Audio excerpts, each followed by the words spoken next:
हाँ मित्रों, हम बात कर लेते हैं पृथ्वी की गतियाँ। पृथ्वी की गतियाँ कितने प्रकार की होती हैं, या हम जब रेल में यात्रा करते हैं तो हमें ऐसा लगता है कि रेल और हम स्थिर हैं, खंभे और मकान जैसी वस्तुएं चल रही हैं। तो बहुत समय तक खगोलविदों के लिए एक ये पहेली बनी रही।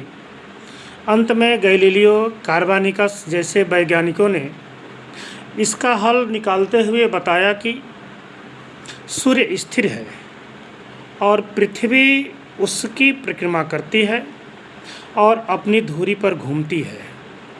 अतः पृथ्वी की दो गतियाँ होती हैं, अपनी धुरी पर घूर्णन करती है और सूर्य के चारों ओर परिक्रमण करती है।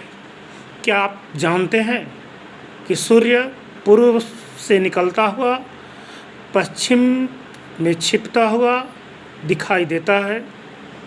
यह पृथ्वी की घूर्णन गति के कारण ही होता है। मित्रों, ये घूर्णन गति है क्या? पृथ्वी अपने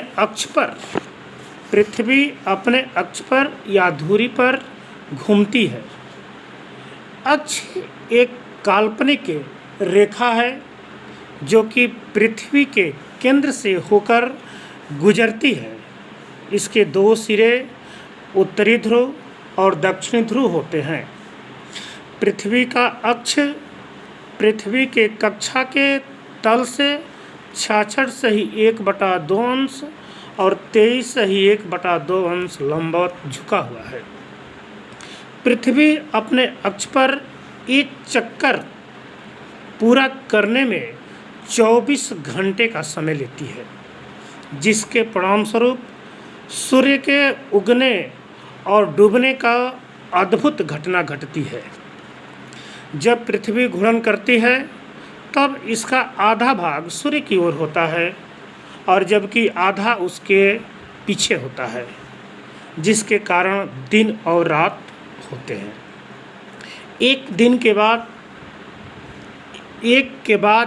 दिन और रात आने के इस घटनाक्रम का कारण हर 24 घंटे में एक बार पृथ्वी का अपने अक्ष पर घूर्णन करना होता है। यदि कोई घूर्णन न हो तो पृथ्वी के एक भाग में अस्थायी दिन होगा और दूसरे भाग में अस्थायी रातें होंगी। पृथ्वी के घूर्णन के कार्य ही विश्व में सभी भागों का दिन और रात का घटनाक्रम का अनुभव होता है। पृथ्वी का घूर्णन पश्चिम से पूर्व की ओर होता है। इस घूर्णन के कारण ही हमें यह दिखलाई देता है कि चंद्रमा और तारे सूर्य की परिक्रमा पूर्व से पश्चिम की तरफ करते हैं। सुबह और शाम के समय सूर्य की किरणें तिरछी पड़ती हैं। वे बड़े क्षेत्रफल पड़ती हैं जिसमें गर्मी कम होती है, लेकिन दोपहर में वे छोटे क्षेत्र में पड़ती है जिसके कारण गर्मी बहुत अधिक पड़ती है। सुबह का समय सूर्य के उगने का होता है, जबकि शाम का समय पूर्व से डूबने का होता है। रात और दोपहर के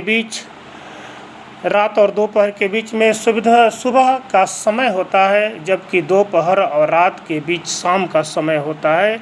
सुबह आकाश में सूर्य बढ़ने का दर्शाता है और जबकि शाम आकाश में सूर्य के उतार को दर्शाता है। सुबह के समय सूर्य की किरणें पूर्वी क्षितिज पर और शाम के समय पश्चिमी क्षितिज पर होता है।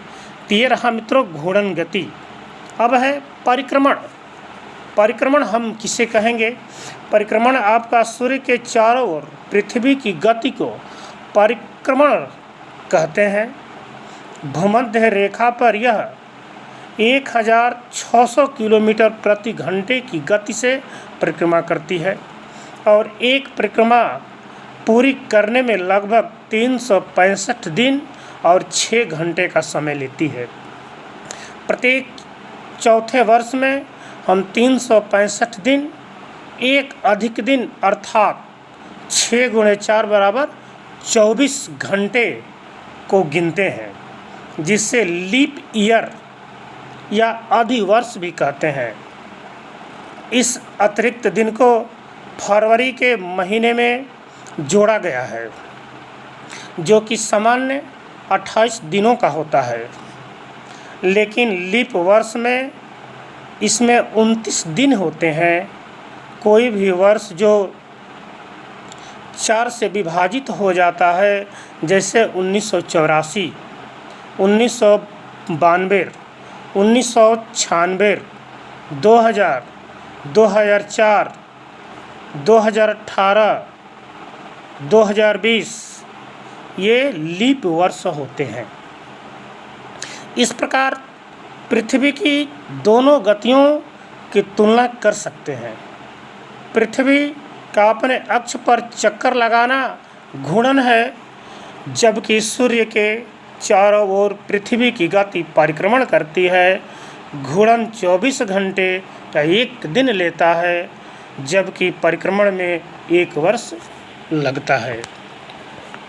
आइए मित्रों, फिर ये जान लें, या हम जान भी चुके हैं कि पृथ्वी के सतह से अक्ष का 66/1/2 अंश झुका है। यह भी जानने की आवश्यकता है कि यह सदैव एक ही दिशा में झुकी होती है। इस प्रकार हमारी पृथ्वी का एक गोलार्ध सूर्य की ओर 6 महीने तक झुका रहता है।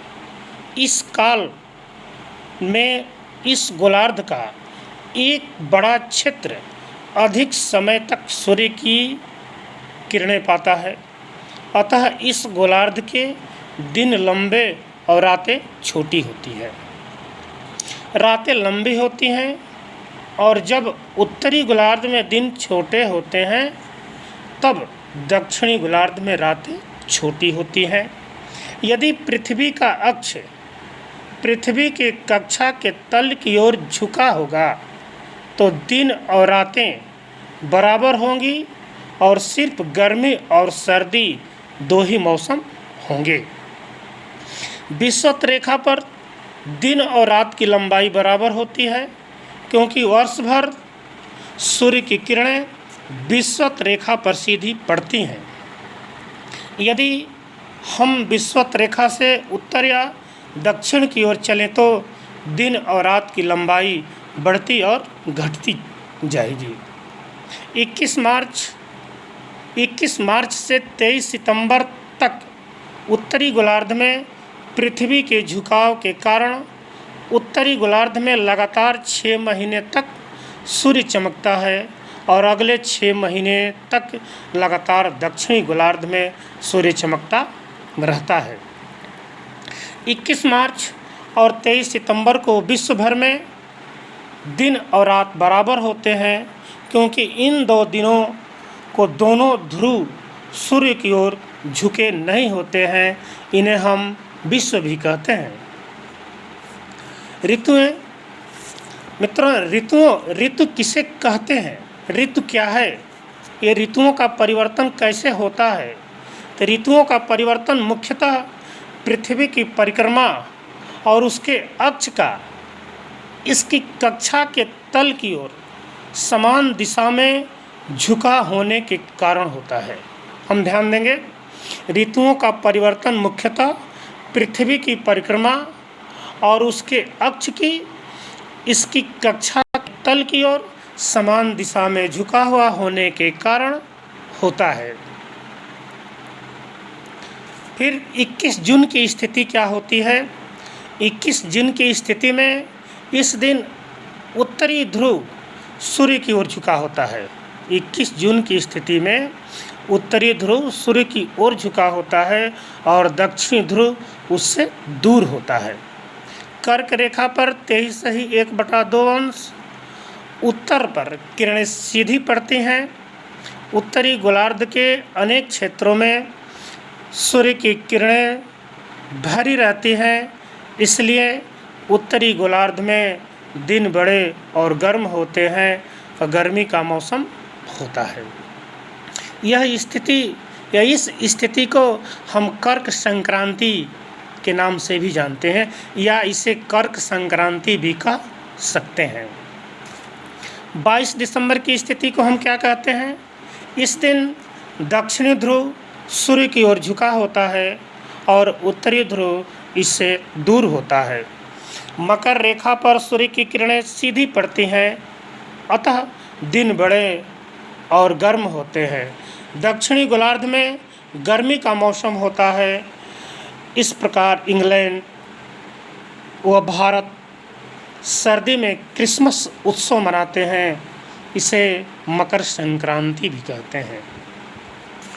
21 मार्च और 23 सितंबर की स्थितियाँ, जैसे होता क्या है कि 21 मार्च और 23 सितंबर की जो स्थितियाँ उत्पन्न होती हैं उसमें दोनों ध्रुव न तो सूर्य की ओर झुके होते हैं और उससे दूर होते हैं। विषुवत रेखा पर सूर्य की किरणें सीधी पड़ती हैं और दोनों दिनों पूरे विश्व में दिन और रात की लंबाई बराबर होती है। इन दोनों गोलार्धों में जो जलवायु की जो समानता होती है, जिसमें न तो अधिक सर्दी होती है और न ही अधिक गर्मी होती है। उत्तरी गोलार्ध में 21 मार्च को बसंत ऋतु होता है। इसलिए इसे विश्व भी कहते हैं। उत्तरी गोलार्ध में 23 सितंबर को शरद ऋतु होती है। इसे हम शरद ऋतु भी कहते हैं। इसमें विश्व भी कहते हैं कि उत्तरी और दक्षिणी गोलार्ध में विपरीत मौसम होते हैं। विषुवत रेखा पर क्योंकि सूर्य सदैव सीधा रहता है, इसलिए वहाँ एक ही ऋतु होती है, लंबी और ग्रीष्म ऋतु होती है। तो मित्रों, ये रही पृथ्वी की गतियाँ कि पृथ्वी की 2 गति होती है, एक घूर्णन गति होती है और एक परिक्रमण होता है। इससे हम रिलेटेड हम जाने, यदि कोई समस्या होती है तो हमें बताइएगा, पुनः हम बताने का प्रयास करेंगे। धन्यवाद।